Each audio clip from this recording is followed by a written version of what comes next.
কড়াগুলো দিয়ে উল্টে পাল্টে মোটামুটি ভেজে নিতে, খুব বেশি ডিপ ফ্রাই করবো না, হালকা ফ্রাই করবো 3-4 মিনিট ধরে।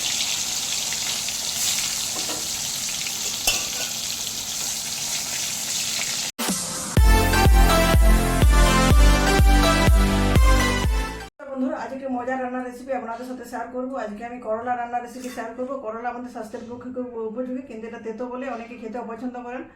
এখন দেখা যাচ্ছে বাচ্চারা মোটামুটি খেতে পছন্দ করে, বড়রা এবং অনেকে অপছন্দ করেন তেতো স্বাদের জন্য। কিন্তু এই করলাটা আমাদের শরীরের জন্য কতটা উপকারী সেটা না খেয়ে দেখলে বুঝতেই পারবেন না। এই জন্য অনেক উপকারী গুণাগুণ আছে, সেগুলো আমি এই মুহূর্তে আপনাদের সাথে শেয়ার করছি না। এটা অন্য জায়গা থেকে আপনারা নিশ্চয়ই জেনে নিতে পারবেন। তো করলাটা তেতো ভাবটা কমানোর জন্য করলার উপরে যে গিটিগুলো আছে, গিটিগুলো এগুলো এরকম একটা পিলার দিয়ে কিছুটা ছাড়িয়ে নিতে পারেন, তার তেতোটা অনেকটাই কমে যাবে।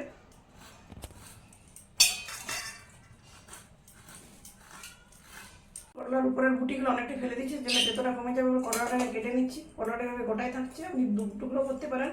মাছ বরাবর কেটে নিচ্ছি, প্রথমে একবার করলাম আরেকবার কাটছি, এভাবে 4 ভাগ করে নিচ্ছি সমস্ত করলাগুলো।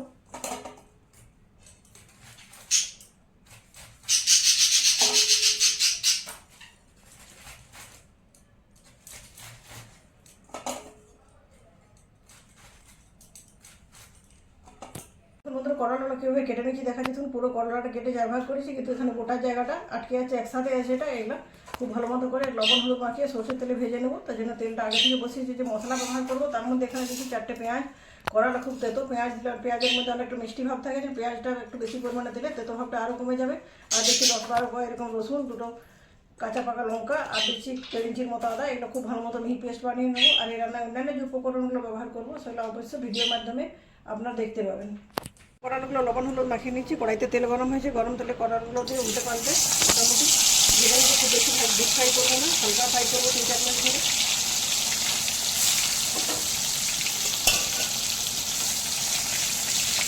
4-5 মিনিট ধরে করলাগুলো ভেজে নিয়েছি, ডিপ ফ্রাই করে হালকা ফ্রাই করেছি। করলাগুলো অনেকটা সিদ্ধ হয়ে গেছে, এবার তেল থেকে তুলে নিচ্ছি।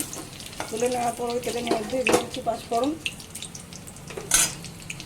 একটা বেশি করলা রয়ে গেছে তেলের মধ্যে, তো থাক।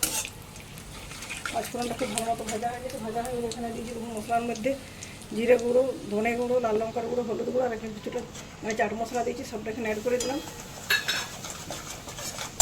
আর যে পেঁয়াজ রসুন আদা কাঁচা লঙ্কার পেস্ট বানিয়েছি সেই পেস্টটাও এখানে দিয়ে দিচ্ছি।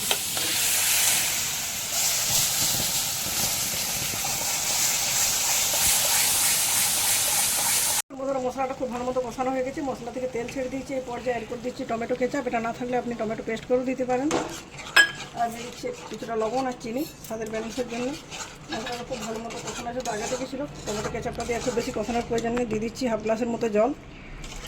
জলটা ফুটে উঠলে ভেজে রাখা করলাগুলো এখানে দিয়ে দিলাম। বন্ধুরা, গ্রেভিটা খুব ভালো মতো ফুটে উঠেছে। গ্যাসের ফ্লেমটা এই পর্যায়ে লো টু মিডিয়াম করে দিচ্ছি। লো টু মিডিয়াম হিটে ভেজে রাখা করলাগুলো গ্রেভির মধ্যে দিয়ে আরও 3-4 মিনিট রান্না করে দিচ্ছি, তাহলে পুরোপুরি করলাগুলো সিদ্ধ হয়ে যাবে। নামাবার আগে একটু মেথি পাতা ছড়িয়ে নামিয়ে নেবো। বন্ধুরা, আমার মজার করলা রান্না কমপ্লিট হয়ে গেছে। উপর দিকে কসুরি মেথি ছড়িয়ে দিচ্ছি। গ্যাসের ফ্লেমটা অফ করে ঢেকে দিচ্ছি 2 মিনিট, তারপর ফিরে আসছি। দেখুন বন্ধুরা, মেথি পাতা দেওয়ার পর 2 মিনিট ঢেকে দিয়েছিলাম। এবার 2 মিনিট পর দেখাচ্ছি। দেখুন রান্নাটার মধ্যে মেথির গন্ধটা খুব ভালো মতো ছড়িয়ে গেছে। রান্নাটা এতটা দেখতে সুন্দর হয়েছে, খেতেও অপূর্ব স্বাদের হবে। যারা কোনোদিন করলা তেতোর হয়ে খাননি তারা এটা আঙুল চেটে খাবেন, আর আঙুল চাটতে থাকবেন। পরে একটা বাটিতে রান্নাটা ট্রান্সফার করে নিচ্ছি। গরম গরম ভাতের সাথে খাবেন, খেয়ে খুবই মজা পাবেন। বন্ধুরা, অবশ্যই রেসিপিটি বাড়িতে একবার বানাবেন, কমেন্ট করে জানাবেন কীরকম লাগলো। আর ভিডিওটি যদি ভালো লাগে অবশ্যই লাইক এবং পরিচিত বন্ধুদের মধ্যে যতটা পারেন শেয়ার করবেন। চ্যানেলটি যদি নতুন বন্ধু থাকেন, চ্যানেলটি এখনও সাবস্ক্রাইব করে না থাকেন অবশ্যই চ্যানেলটি সাবস্ক্রাইব করে পাশে থাকা বেল বাটন অন করে দেবেন আমার চ্যানেলের সমস্ত ভিডিওর আপডেট পাওয়ার জন্য। বন্ধুরা, আজকের মতো এই পর্যন্ত। পরের দিন দেখা হবে নতুন কোনো রেসিপির সাথে। ধন্যবাদ।